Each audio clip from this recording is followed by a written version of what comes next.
Homeless pregnant maid buys broken shack. What she discovered shook the entire town. Carolyn's knees pressed into the cracked wooden floor as she struggled to lift a loose board inside the shack she had just bought with her last savings. 7 months pregnant and exhausted, she wiped sweat from her forehead, her breath unsteady in the stale air. The small lantern beside her flickered weakly, throwing shaky light across the empty room. No one believed she'd actually move into this place. Everyone in town said it was falling apart, cursed even. But Carolyn didn't have a choice. Her heart thudded as the board finally gave way. Beneath it was an old tin box, covered in dust and cobwebs. She hesitated, then opened it. A sharp gust of cold air rushed through the room, snuffing out her lantern. In total darkness, she froze. From above came slow, heavy footsteps, right across the ceiling where no upper floor existed. When she managed to relight the lantern, her eyes widened. Inside the box lay yellowed letters tied with ribbon, and several gold coins that shimmered strangely in the dim light. Carolyn had no idea. This find would soon make her the center of a mystery the whole town couldn't stop talking about. Would you have opened that box? Tell us where you're watching from, and don't forget to subscribe for tomorrow's story. You won't want to miss it. Carolyn had learned early that no one was coming to save her. Growing up in foster care across rural Kentucky, she moved through 6 different homes before she turned 18. Each goodbye made her tougher, quieter. The day she aged out, she packed her few clothes into a torn duffel bag and promised herself she'd never depend on anyone again. For a while, she kept that promise. She got a job cleaning motel rooms, then another working part-time at a diner outside Lexington. Life wasn't easy, but it was steady. Until the accident. A delivery truck skidded through a red light one rainy evening, slamming into the side of her old Chevy. She survived, but her back was injured, and the medical bills wiped out her savings. The motel replaced her within a week, saying they needed someone who could keep up with the rooms. With no income, no car, and no family, she fell behind on rent. Within 2 months, her landlord changed the locks. By the time Carolyn arrived in Cincinnati, she was 7 months pregnant and sleeping in the church basement near over the Rhine. The volunteers were kind, offering soup and blankets, but their pity was heavy. She kept mostly to herself, cleaning pews and helping in the kitchen. At night, she'd rest her hands on her belly and whisper to her unborn child that things would get better. But each day felt harder than the last. It was during one of those long nights that she overheard 2 older women talking near the donation table. They spoke about a house, no, a shack, on Riverside Drive. One said it had been empty for years, ever since a man was found dead inside. The other swore she'd seen lights flicker in the windows even though there was no electricity. They said the place was cursed. The church's handyman, Mr. Rawlins, joined in, shaking his head. "No one stays there," he said. 7 years now. 3 buyers walked away before sunrise. The talk stayed with Carolyn. Not because she believed in ghosts, but because the word empty sounded like opportunity. When she quietly asked around, most people told her to forget it. "It's bad luck," they said. But one afternoon, she met Mrs. Patterson, a retired schoolteacher who had lived in the area her whole life. The woman's tone was serious, almost pleading. "That house on Riverside isn't just old," she warned. "People who go in there come out changed. Or they don't come out at all. Please, dear, don't go near it." Carolyn smiled politely, but she couldn't afford to listen. The church's shelter was temporary, and her pregnancy made every night on the floor harder. When she learned that the shack was being sold for less than a month's rent, her decision was made. Fear wouldn't feed her baby, but a roof, any roof, might. She found a payphone near the market and called the number listed on the property flyer. A tired voice answered, a man named Mr. Curtis from Columbus. "Look," he said bluntly, "I'll be honest. My great-uncle died in that place. Alone. They didn't find him for weeks. I inherited it, but I've never been there. I just want it gone." His tone wasn't cold, just worn out, like someone passing on a burden. Carolyn asked the price again to make sure she'd heard right. $300, he said. "Take it or leave it." Her heart raced. $300 for a roof, walls, and maybe a chance to start over? She agreed on the spot, promising to meet him at the title office by the end of the week. That night, Mrs. Patterson found her again outside the church steps. The older woman pressed a few bills into her hand and whispered, "Please, child, think twice." Carolyn looked at her with tired eyes. I've run out of places to think." 2 days later, she walked into the title company on Main Street with a folded envelope of cash. The clerk, a man named Mr. Fisher, frowned when he saw the address. "Riverside Drive," he muttered. "We've handled this property twice before. Both buyers backed out." He paused, lowering his voice. "Are you sure you want this place?" Carolyn nodded. "I need somewhere my baby and I can stay. I don't care about stories." Mr. Fisher studied her for a long moment before sliding the paperwork across the counter. "Just take care of yourself," he said quietly. The deal was done in under an hour. As she left the office, clutching the deed, the sky over Cincinnati darkened. The wind carried the faint smell of rain, and she felt a strange chill down her spine. Still, for the first time in months, she had an address, something to call her own. That night, she told her baby aloud, "We've got a home now." But the memory of Mrs. Patterson's final words followed her all the way back to the church. "People say it's cursed, dear." 3 different buyers backed out after spending just one night there. Carolyn closed her eyes and pushed the thought away. Curses weren't real. Hunger was. Cold was. Being turned away because you're pregnant and broke, that was real. So when the sun rose the next morning, she packed a small bag, took one last look at the church basement that had sheltered her, and began walking toward Riverside Drive. It was the start of a new beginning. At least, that's what she told herself. By the time Carolyn reached Riverside Drive, the afternoon sun had turned harsh and heavy, lighting up every splinter and crack of the crooked shack that was now her home. The place stood at the end of a narrow gravel road, half hidden by overgrown weeds and a rusted gate hanging loose on one hinge. From a distance, it looked like time had simply given up on it. The porch sagged in the middle, the windows were boarded shut, and the wood siding was dark with age and something else, something that looked like dried blood near the steps. She stood for a long time at the edge of the yard, one hand resting on her belly. The baby kicked, a tiny reminder that she wasn't alone in this.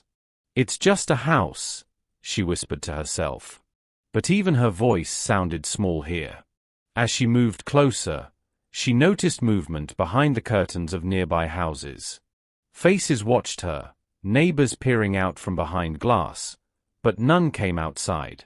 One elderly man stood by his window shaking his head slowly before turning away and closing the blinds. Another woman across the street made the sign of the cross before disappearing from view. Carolyn swallowed hard, forcing herself not to care. They didn't know her story. They didn't know she had nowhere else to go. She unlocked the front door. It took several tries before the swollen wood gave way. The air inside hit her like a wall, thick with dust and the faint scent of something old, metallic, almost like rust. A single beam of sunlight slipped through a crack in one of the boards, cutting across the small living room. There was no furniture, only the imprint of where a couch might have been decades ago. Her footsteps echoed as she explored, the sound swallowed quickly by the emptiness. In the kitchen, cobwebs hung like lace from the corners. The faucet was rusted shut, the sink basin layered with grime. She turned a handle, half expecting a miracle, but nothing came out, only a hollow groan through the pipes. She moved on. The back door was locked from the inside, and when she tried to open it, the handle broke clean off in her hand. She sighed, her breath shaky. "Okay," she murmured, "we'll fix that later." By the time evening crept in, she'd set up a sleeping bag in the main room, near the small lantern she'd bought at a thrift shop. The wind outside carried faint voices, maybe from the neighbors, but they faded as darkness deepened. She checked her phone for reception. One bar, barely. Before she could put it away, it rang. Unknown number. She hesitated, then answered. Carolyn. The voice was familiar. Mr. Curtis from Columbus, the man who sold her the property. "I just wanted to make sure the deed went through okay." "It did," she said softly. "I got the keys, and I'm here now." There was a pause on the line. "You're inside?" "Yes." "Why?" He exhaled, long and uneven. "Look, I should have said more earlier. My great-uncle died in that place. Alone. They didn't find him for 3 weeks." His voice lowered. "I've never set foot in it, and I never will." Carolyn's grip tightened around the phone. "I'm not afraid of old stories," she said. "I just need a home." "I understand," he replied. "But listen, if anything feels wrong, leave. Don't wait. Just go." The line went dead. She sat there for a while, staring at the darkened windows. The house creaked, shifting under the weight of the wind, as if responding to the warning. Carolyn rubbed her belly again, forcing a smile she didn't feel. "We're fine," she whispered. "It's just an old house." Later that night, she turned off the lantern and laid down, pulling her thin blanket to her chest. The floorboards were cold beneath the sleeping bag, but exhaustion eventually pulled her toward sleep. Somewhere between waking and dreaming, she heard it, a faint, steady sound coming from the walls. Scratch. Pause. Scratch. Scratch. Like fingernails tracing wood. It wasn't random. It was rhythmic, deliberate. Almost like counting. She sat up quickly, holding her breath. The scratching stopped. The silence that followed was heavy, stretching too long to be normal. Then came another sound, a soft murmur, words she couldn't make out, whispered from somewhere inside the room. The voice wasn't angry or loud. It was low, almost pleading, speaking in a language she didn't understand. Carolyn froze. Her heartbeat thundered in her ears. She turned up the lantern, its light flickering weakly.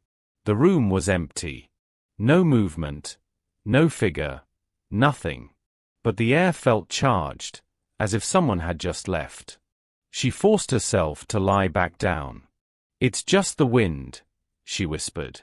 "Old walls and my imagination." But before the words were fully out, another sound rose from above, metal dragging against wood. Chains. Slow, scraping, echoing across the ceiling. Her eyes darted upward.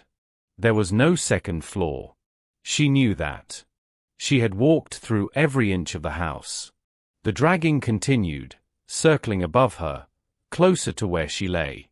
She grabbed her lantern, light trembling across the cracked plaster.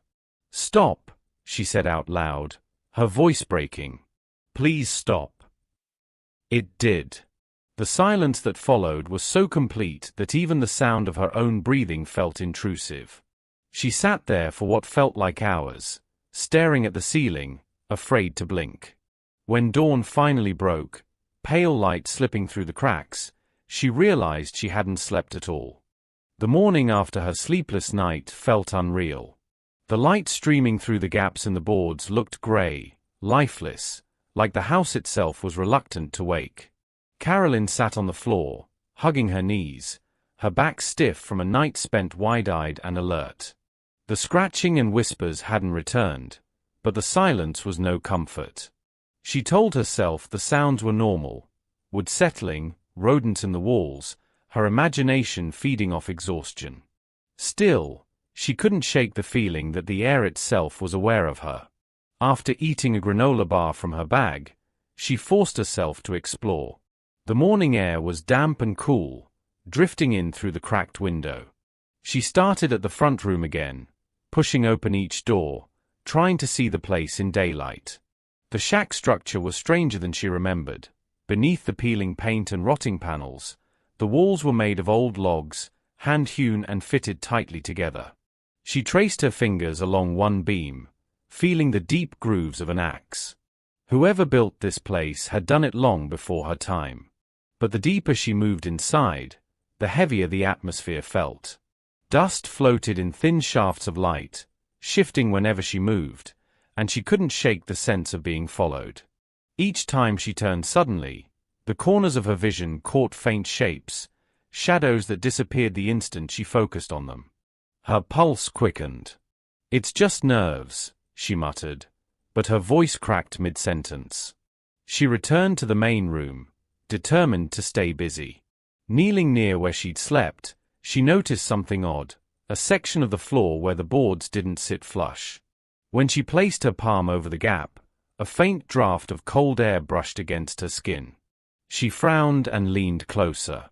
The air wasn't just cool, it pulsed, steady and slow, like breathing. Carolyn's stomach tightened.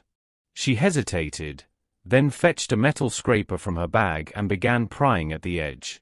The nails squealed as they came loose, the sound echoing through the still room. The board lifted slightly, revealing a narrow gap. Beneath it lay darkness, deep and uneven, like a void. She reached for her lantern, turned it up, and lowered it toward the gap. Light glinted off something metallic below. A small, rusted box, half buried in dust. Her pulse thundered in her ears as she reached in and pulled it free. The tin was cold, unnaturally cold. Her fingers stung from touching it. She hesitated for a long moment, her breath shallow. Every instinct screamed to stop. But curiosity, or desperation, won. The latch resisted at first, then snapped open with a sharp click. The moment the lid lifted, the temperature in the room plummeted. Her breath turned visible in front of her face, curling like smoke. Every board on every window began to rattle violently, as though the house itself was shaking in anger. She stumbled back, clutching her stomach. "Stop!" she shouted, but her voice was swallowed by the noise. Then, as suddenly as it began, everything stopped. The air froze still. In the silence that followed, a whisper drifted through the room, a voice, low and fragile, close to her ear. Tell them all." It was neither male nor female, just a sound full of grief. Before she could react, the lantern flickered once and went out completely. Carolyn's shaking hands fumbled for her lighter. When the flame finally caught, the light revealed the box's contents, old letters tied neatly with a faded ribbon, their edges yellowed with time. Beneath them were several gold coins, dulled but unmistakably real. The light shimmered faintly off their surfaces, almost pulsing in rhythm with the cold air. Her heart hammered. She sat cross-legged on the floor, trying to steady her breathing. The silence felt different now, thick, but expectant, as if waiting.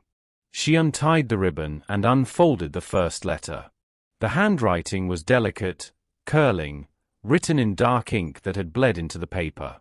It was signed Samuel Brennan, 1864. She began to read. The first letters spoke of hope and secrecy. Samuel wrote about strangers arriving under the cover of night, people seeking freedom. He mentioned tunnels and hidden compartments, a coded knock at the door, and a promise, no soul leaves this house in chains. Her chest tightened as she realized what this place had once been, a station on the Underground Railroad. But the letters grew darker as she continued. The handwriting trembled in later pages, the sentences broken by blotches of ink. Samuel described patrols, men on horseback searching for runaways.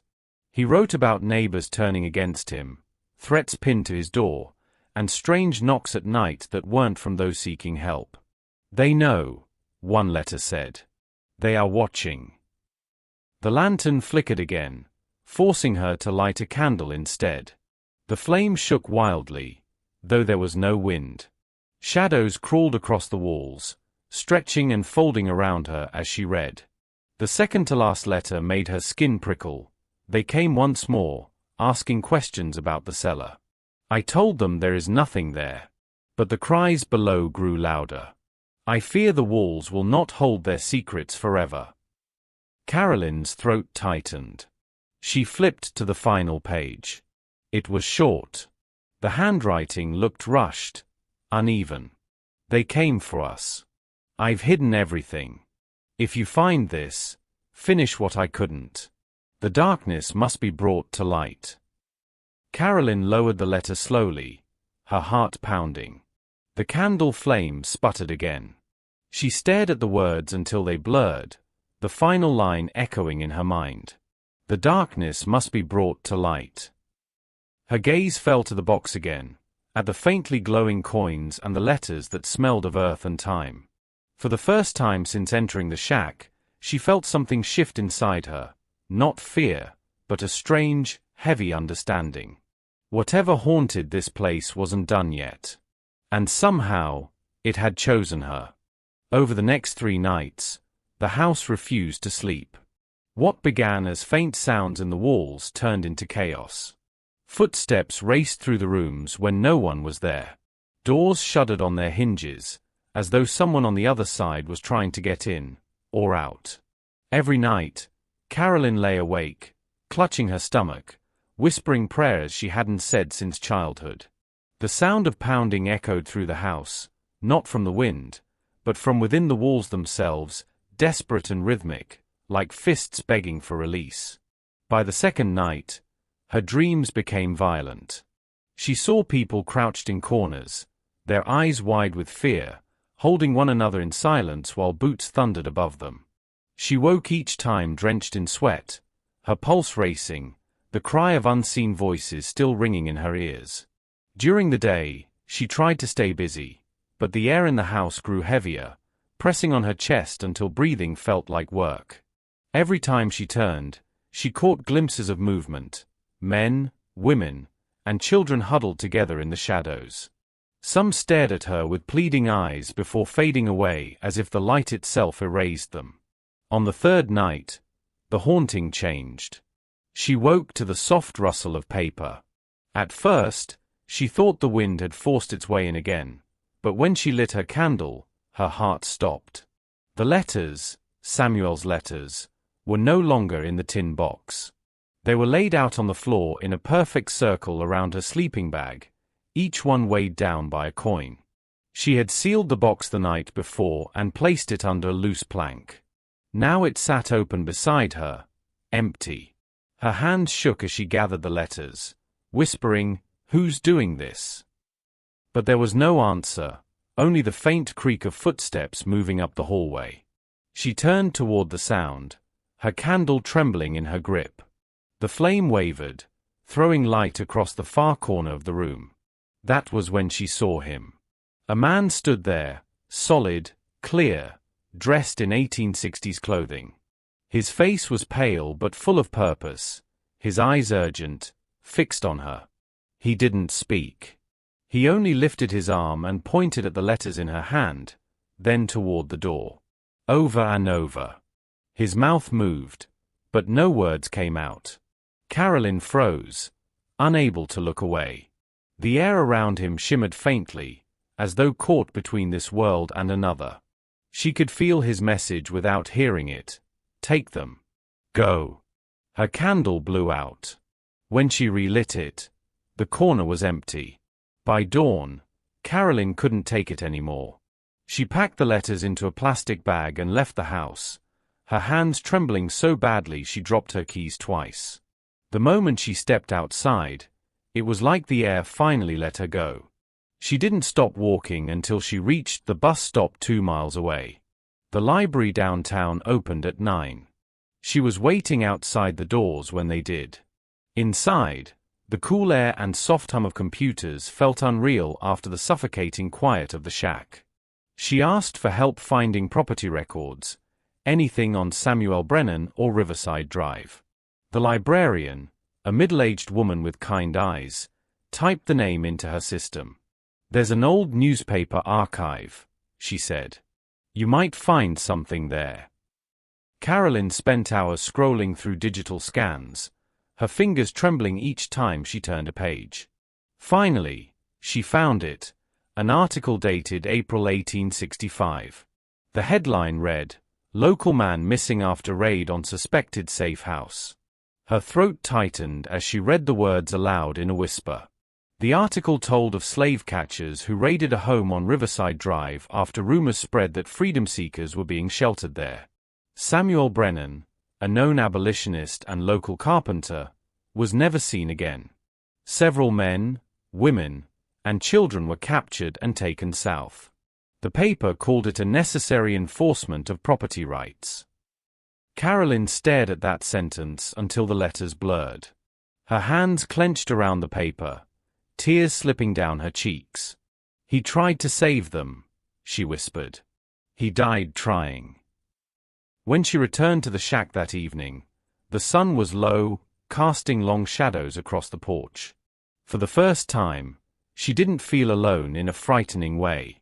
She felt watched, yes, but with purpose. The air seemed to hum softly, as if waiting for her next move.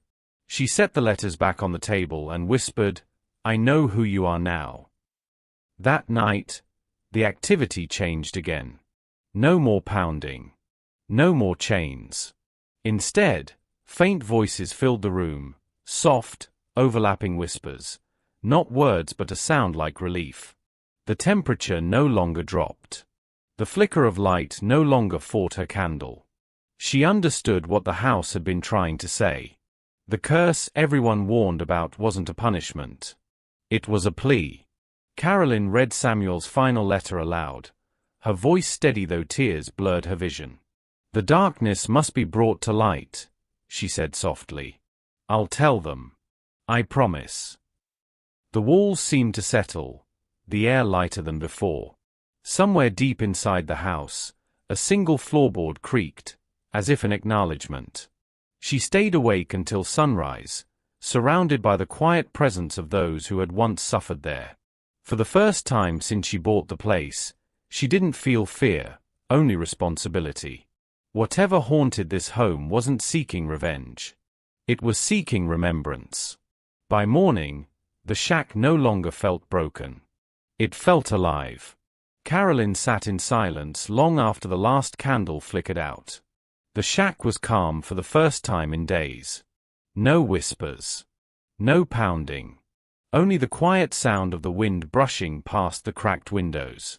She could have left that night, taken her car, driven until the house disappeared behind her, but she didn't.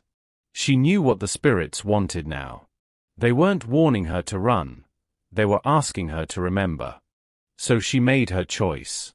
She would stay one final night and promise them that their story would not be buried again. She laid the letters in front of her, their paper yellowed and fragile under the glow of a single candle. "I hear you," she whispered, her voice trembling but certain. "I'll tell your story. I promise." Her words filled the room like a vow that belonged not only to her, but to generations who had suffered in silence. The air shifted. It no longer pressed down on her. It surrounded her gently, like a hand on her shoulder. A warmth spread through her chest, and for the first time in days, her baby kicked. She gasped, placing her hand over her stomach, tears rising. "You feel it too, don't you?" she murmured. That night, she stayed awake, keeping vigil with the letters. The shadows on the walls seemed to move with purpose, not menace. Out of the dim light, a figure began to take form, tall, with worn clothing from another century. Samuel Brennan stood before her, clear as daylight. His face no longer carried sorrow, but calm strength. Behind him, faint outlines appeared, men, women, children, those he had once tried to save. They were gathered close, not trapped, but waiting. Samuel looked at her with gratitude. His lips formed silent words, and she understood them without hearing. You listened. Carolyn whispered back, "You're free now."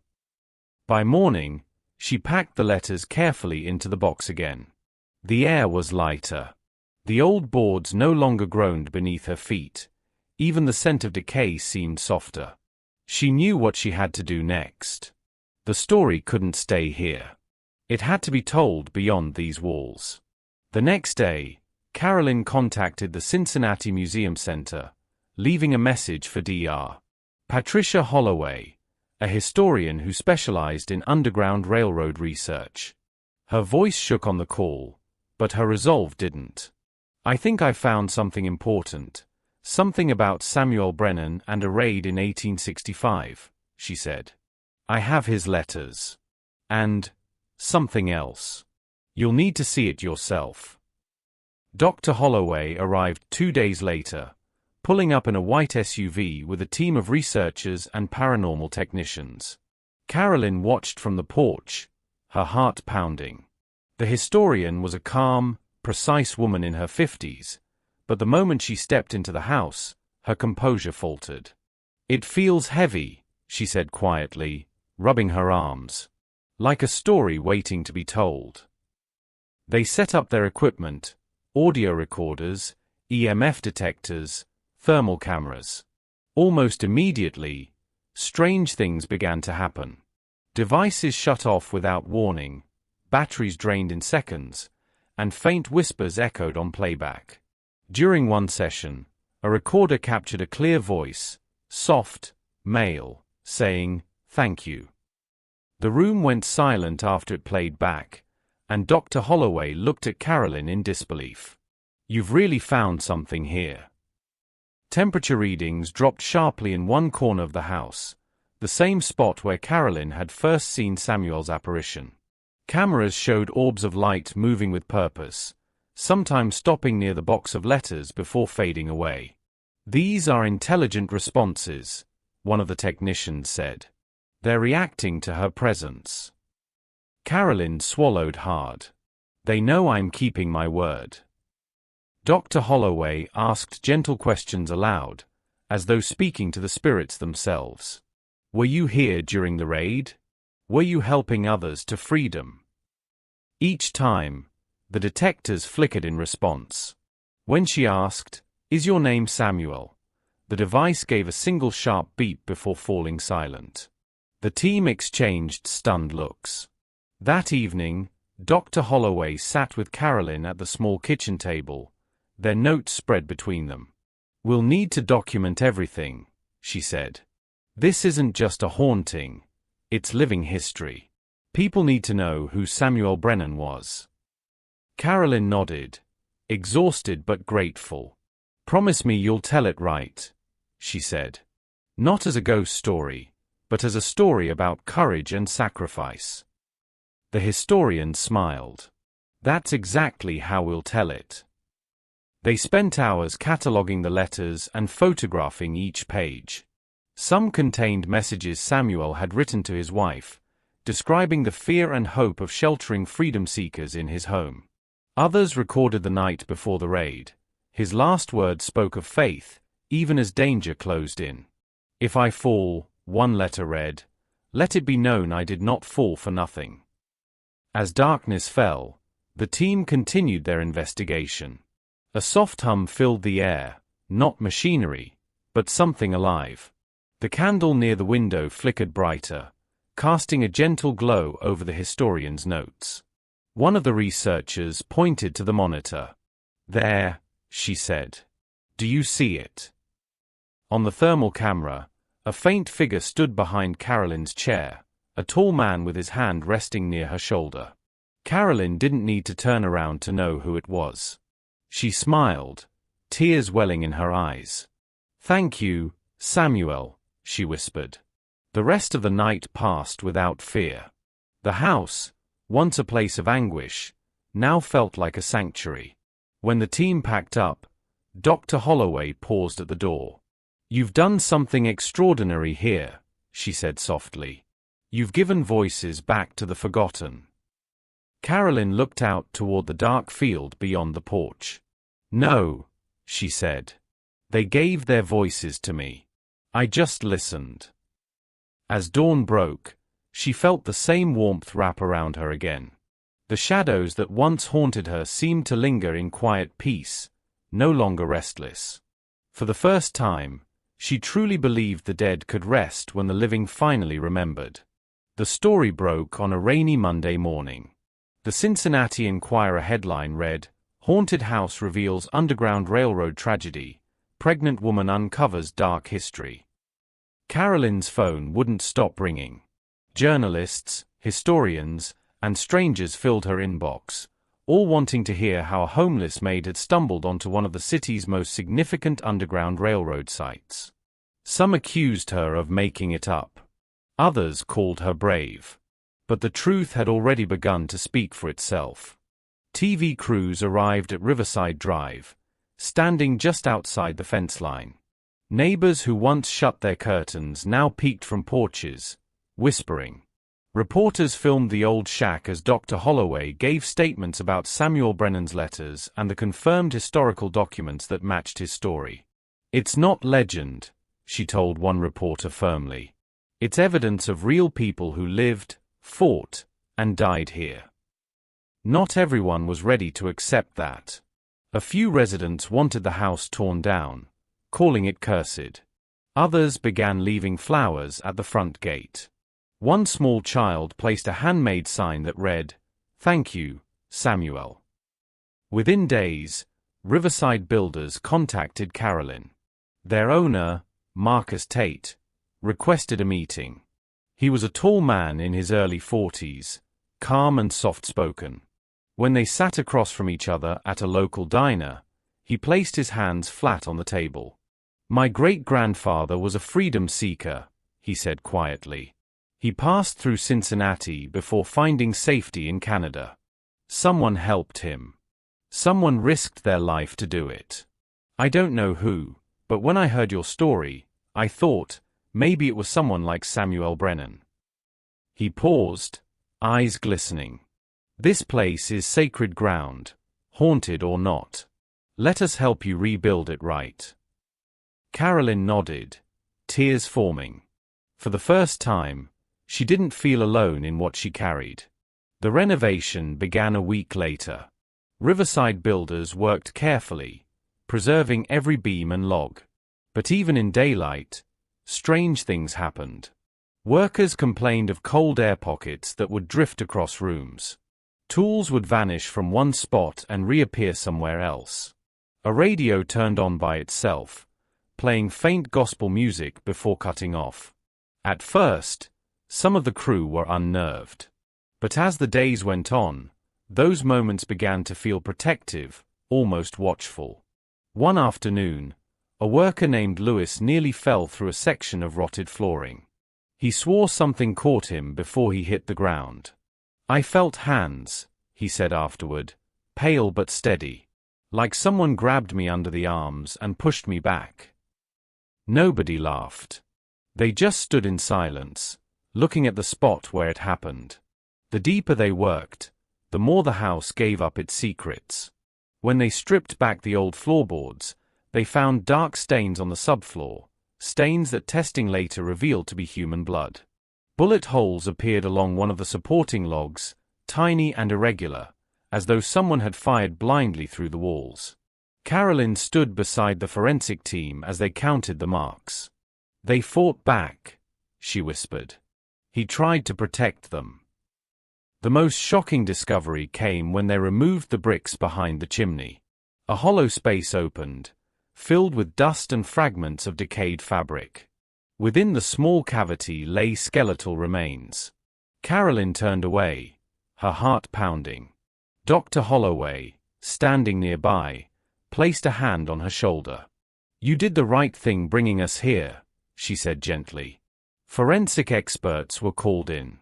Over several days, they carefully exhumed what they found: 3 sets of remains.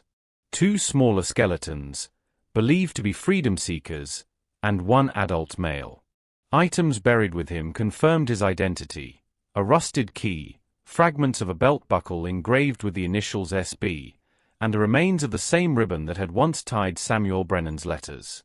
The discovery hit the city like a shockwave. News stations replayed footage of the recovery. Commentators called it a historic breakthrough in local abolitionist history. The Inquirer ran another headline: Freedom House confirms Underground Railroad martyr, bones of hero found beneath Cincinnati shack. When the results came back, the forensic team confirmed what everyone already suspected. The adult male's remains belonged to Samuel Brennan. The others were likely those he sheltered, freedom seekers who died with him. Slave catchers had killed them and hidden their bodies, leaving history to forget. Carolyn wept when she heard the confirmation. The revelation felt both heavy and healing. "He stayed with them," she said softly. "Even in death, he didn't abandon them." Dr. Holloway helped arrange a public burial at Spring Grove Cemetery, one of the city's oldest and most respected burial grounds. Word spread quickly. On the day of the ceremony, hundreds came, descendants of freedom seekers, local historians, civil rights activists, and ordinary citizens. Some carried flowers, others candles. Carolyn stood at the front, her hands resting protectively on her rounded belly, as the caskets were lowered into the earth under bright afternoon sun. A pastor spoke briefly about remembrance and courage. "The ground may keep secrets for a time," he said, "but truth has a way of finding its voice." Dr. Holloway read from one of Samuel's letters, her voice breaking, "If my work must end in silence, may the silence one day be broken by those who still believe in light." When the final prayer ended, a soft wind passed through the crowd, stirring the leaves. A few people gasped quietly as the air seemed to shimmer with warmth, though the day had been cool.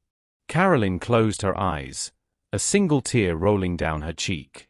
"You're free now," she whispered again. From that day forward, the house on Riverside Drive stood quiet. The restless sounds, footsteps, whispers, knocks, ceased completely.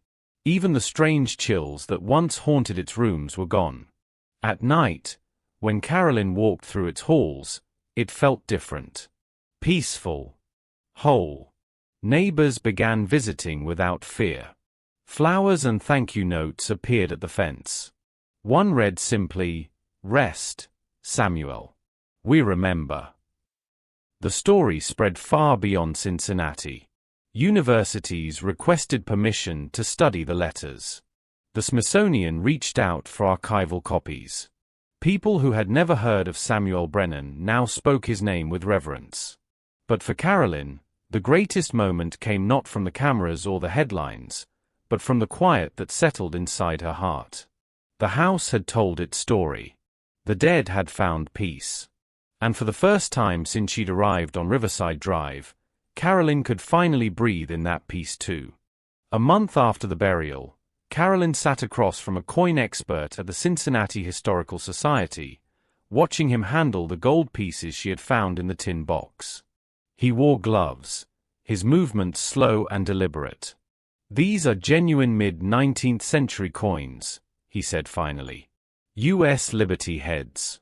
Minted between 1850 and 1862. Judging by condition and rarity, they could be worth around $80,000. Carolyn stared at him, stunned. She had expected maybe a few $100s at best. $80,000 felt impossible. When he handed her the written appraisal, she didn't think of paying off debts or buying a new house. Instead, she saw the overgrown yard behind the shack and imagined it filled with flowers, benches, and a memorial stone bearing the names of Samuel Brennan and the people who died with him. That was the only thing that felt right.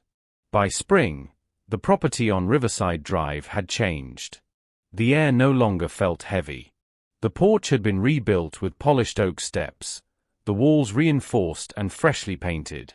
A carved wooden sign hung by the gate, "The Brennan Memorial House, Freedom's Rest." Construction of the garden began in April.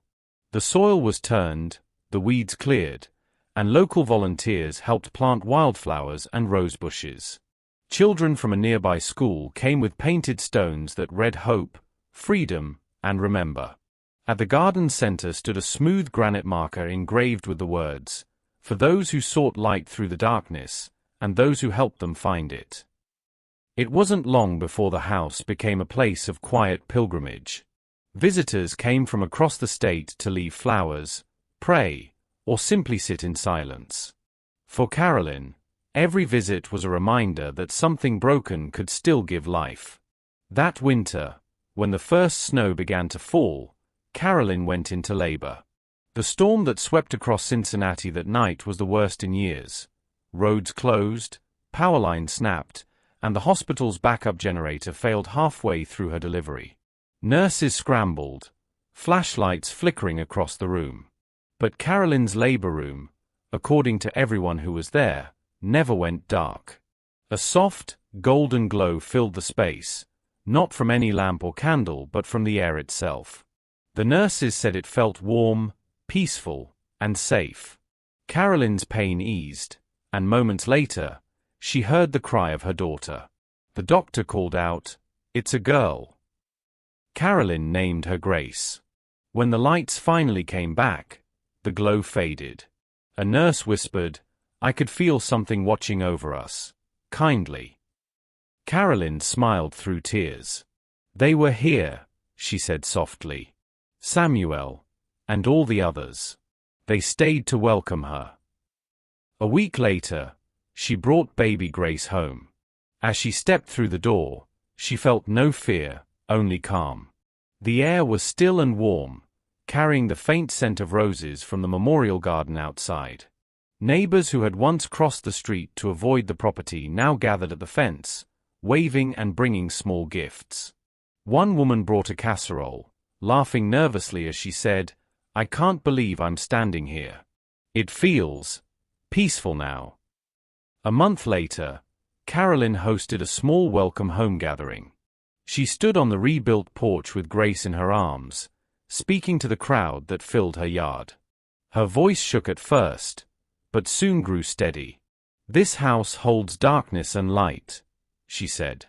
"Samuel's kindness and the violence that tried to destroy it. We can't erase the horror, but we can honor those who suffered by remembering them. This place isn't cursed. It's sacred. It holds the story of courage that was almost lost, and I think it chose all of us to keep it alive." Applause rippled through the crowd, but Carolyn just smiled quietly, glancing toward the window of the room where she first found the letters. For a brief moment, she thought she saw movement, a man's shadow standing there, head bowed, before fading from view. Months passed, and the Brennan Memorial House became part of the city's living history. The Cincinnati Heritage Board partnered with Carolyn to curate a small museum inside the front parlor. Visitors could read copies of Samuel's letters, view historical documents about the Underground Railroad in Ohio, and see the restored tin box displayed behind glass. Carolyn led guided tours twice a month, always speaking from the heart. She shared the historical facts first, the dangers of the Underground Railroad, the courage it took to hide fugitives, and the cruelty of the slave catchers who hunted them. But she also spoke of her own experiences in the house, the strange events that led her to uncover the truth. Her voice never sensationalized it. "The spirits here weren't here to scare anyone," she told visitors. "They just wanted to be heard. Now they are." Paranormal investigators began requesting access, drawn by the extraordinary evidence already documented. Teams from across the country visited, using advanced recording devices and thermal cameras. Most left convinced they had encountered genuine presences, flickering lights, faint voices, temperature drops that matched known spirit activity. One well-known investigator said, "This site is one of the most respectful hauntings I've ever encountered. It's as if the energy here protects the living while reminding us of the past." Carolyn never charged much for visits. Any profits went toward maintaining the memorial garden and funding educational programs for local schools. Every spring, children helped replant flowers and clean the markers, learning the history that had almost been lost. On quiet evenings, after Grace was asleep, Carolyn often sat on the porch with a cup of tea, watching the soft glow from the garden lights. She no longer heard footsteps or whispers, just the sound of wind through the trees. Still, she sometimes sensed something close, like gratitude hanging in the air. Once, during a late summer night, a faint voice seemed to drift through the open window. It was gentle, familiar, and full of peace. "Thank you." She closed her eyes, smiling through tears. "You're welcome," she whispered back. The house that once brought her fear had become her greatest blessing, a place where sorrow and hope lived side by side, teaching her that even the darkest history could bloom again if someone cared enough to listen. In the years that followed, the story of the Brennan Memorial House, Freedom's Rest, spread far beyond Cincinnati. Local newspapers ran features, and soon, letters began arriving from across the country. Some were from historians, thanking Carolyn for preserving a vital piece of Black history. Others came from ordinary people, teachers, mothers, veterans, who wrote that her courage had inspired them to face their own fears. A few shared eerily familiar stories of old homes, unexplainable events, and restless histories that had long gone ignored. "Your story helped me understand mine," one letter read. "Maybe the past doesn't haunt us, it just wants us to listen." Recognition soon followed. The city of Cincinnati formally declared the Brennan Memorial House a protected historic site, acknowledging its role in the Underground Railroad. A bronze plaque was installed beside the gate, engraved with the words, "Freedom's Rest, a place of remembrance, courage, and redemption." Then came a letter from Washington, D.C. The National Park Service announced its intent to partner with Carolyn to include the property in the National Underground Railroad Network to Freedom, a program honoring verified sites that aided enslaved people seeking liberty. The news brought tears to her eyes. The house that everyone once called haunted would now be remembered for what it truly was, a refuge of bravery and sacrifice. Paranormal research organizations reached out too, offering awards for her honesty and preservation work. One investigator who had first visited years earlier returned with his team to record a documentary titled Light in the Shadows.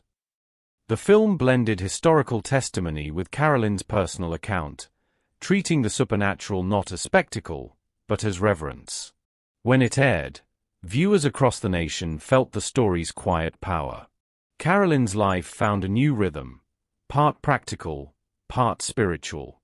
She continued her work as a property inspector, using her earnings to sustain the memorial and care for Grace. But she also became a passionate advocate for preserving historical sites with traumatic pasts. At conferences and community events, she often spoke of her journey. "Too often," she'd tell audiences, "we tear down the places that hold our hardest stories because we're afraid of them. But these houses, these grounds, they're witnesses. They deserve acknowledgement, not demolition. The past can't rest until it's remembered." Grace grew up in that world of remembrance. By the time she was 5, she could recite Samuel Brennan's name without prompting. At bedtime, Carolyn would tell her gentle stories about him, how he risked everything to help others find freedom. When Grace once asked if the ghost still lived in their home, Carolyn smiled softly and brushed her daughter's hair. "The spirits weren't trying to scare me, baby," she said. "They were trying to make sure no one forgot their names." Every year on Juneteenth, and again on the anniversary of Samuel's death, the house hosted a candlelight vigil. The events drew crowds, descendants of freedom seekers, historians, students, and neighbors who had once avoided the property. Attendees carried candles and shared stories of ancestors who had escaped slavery or fought for liberation. Some described feeling a warmth on their shoulders, or hearing faint footsteps behind them. No one was frightened. Many cried. "It feels like they're here," one elderly man whispered, "listening with us." Mrs. Patterson, who had once been among the first to call the place cursed, attended every vigil after the first.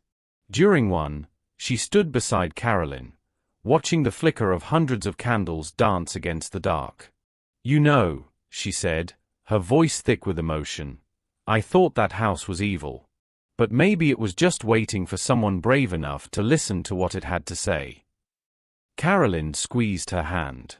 "Maybe we both had to listen," she replied. Paranormal events still occurred from time to time. Nothing violent, always quiet reminders. Lights flickered in the parlor on Juneteenth. Doors creaked open on the anniversary of the raid that took Samuel's life.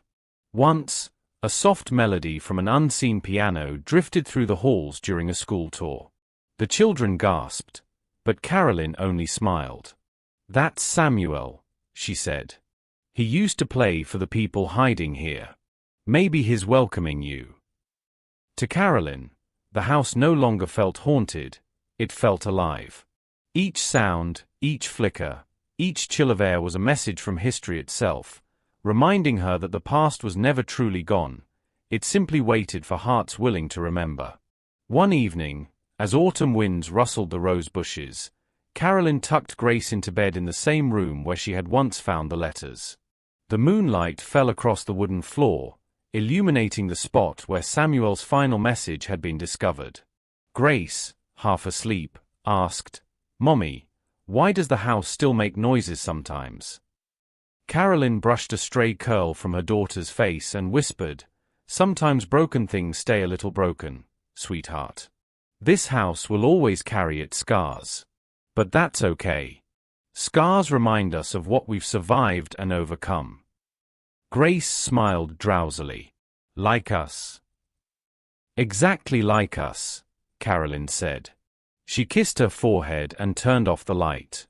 As she closed the door, a faint creak came from the hallway. Carolyn didn't flinch. "Good night, Samuel," she murmured. The next spring marked the 10th anniversary of the discovery. The memorial garden bloomed brighter than ever, roses and lilies interwoven with wildflowers from across Ohio. The crowd that gathered that year was larger than any before: local officials, descendants of Underground Railroad heroes, and visitors from distant states. Some carried flags, others photographs of ancestors lost to time. As the sun set, hundreds of candles were lit, their glow reflecting off the granite memorial stone. Carolyn stood at the front, Grace by her side, now a bright-eyed girl of 10. The air felt cool, serene. When Carolyn began to speak, her voice carried softly but clearly over the crowd. "This garden isn't just for the dead," she said. "It's for the living, for everyone who believes that light can still rise from darkness. Samuel Brennan didn't die in vain. His kindness survived. His story survived. And as long as we keep remembering, none of them are truly gone." The audience stood in silence, some weeping, others holding candles close. A soft breeze swept through, bending the flames without extinguishing them. The air grew still again, and for a brief, shimmering instant, Carolyn thought she heard it, a quiet whisper carried on the wind. "Thank you." She closed her eyes and smiled. There was no fear in her heart, only peace. As dusk deepened into night, she placed a single white rose at the foot of the memorial stone and whispered back, "You're welcome." The house behind her glowed warmly against the darkening sky, its windows flickering with the soft light of remembrance. The shadows it once held no longer frightened anyone. They were part of the story now, woven forever into the living memory of freedom's rest. If this story sent chills down your spine while touching your heart, please take a moment to hit that subscribe button and tell us where you're watching from in the comments below. Have you ever experienced something you just couldn't explain? We'd love to hear your story. Your support means the world to us. It keeps these powerful, real-life stories coming. Stories that remind us the past never truly fades and kindness can echo through generations. Share this video with someone who believes history still speaks, because some stories refuse to stay buried. They wait, patiently, for someone brave enough to listen.